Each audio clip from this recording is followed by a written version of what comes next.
रोबेला भसुर जी पीटेला कपार हो, रोबेला भसुर जी पीटेला कपार हो। दीदी हमार हो फरार भइली बाजुए से, दीदी हमार हो फरार भइली बाजुए से। हंसेला हमार भैया, हंसेला हमार भैया, मुहबा में पान हो। हंसेला हमार भैया, मुहबा में पान हो। बहिन फरार भइली, बहिन तोहार हो फरार भइली बाजुए से, बहिनी फरार भइली बाजुए से। बहिन तोहर जापान हो फरार भइली बाजुए से। रोबेला ससुर हो पीटेला कपार हो, दीदी हमार फरार भइली बाजुए से। रोबेला ससुर जी पीटेला कपार हो, रोबेला ससुर जी पीटेला कपार हो। बेटी हमार हो फरार भइली बाजुए से, बेटी हमार हो फरार भइली बाजुए से। हंसेला हमार भैया, हंसेला हमार भैया, मुहबा में पान हो। बहिन जपाल हो, बहिन तोहर जपाल हो फरार भइली बाजुए से। रोबेला देवर हो, रोबेला देवर हो पीटेला कपार हो। मौसी हमार हो फरार भइली बाजुए से, मौसी हमार हो फरार भइली बाजुए से। हंसेला हमार चाचा, हंसेला हमार चाचा, मुहबा में पान हो। हंसेला हमार चाचा, मुहबा में पान हो।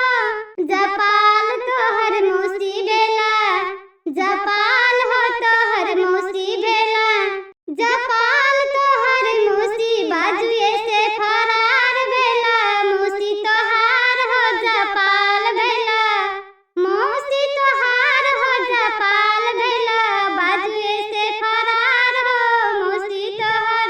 रोबेला सैया पीटेला कपार हो, रोबेला सैया पीटेला कपार हो। बहिन हमर फरार भइली बाजुए से, रोबेला सैया हो पीटेला कपार हो।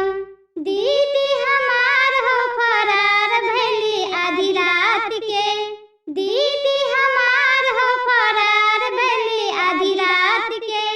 हंसेला हमार भैया, हंसेला हमार भैया, मुहबा में पान हो।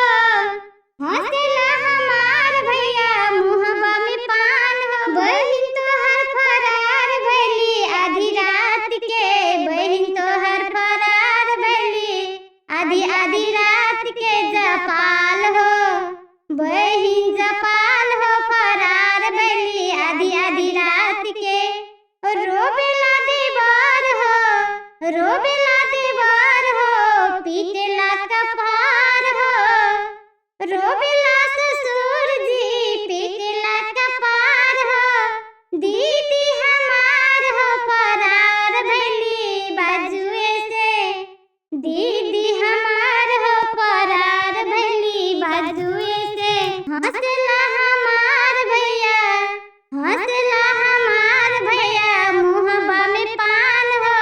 बहिन जपाल हो, बहिन तोहर जपाल हो फरार भइली बाजुए से। रोबेला भसुर जी, रोबेला भसुर जी पीटेला कपार हो।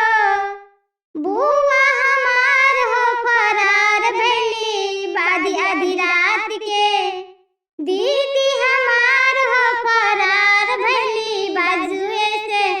हंसेला हमार हो, हंसेला हमार मामा, मुहबा में पान हो। हंसेला मामा हमार, मुहबा में पान हो। फरार भइली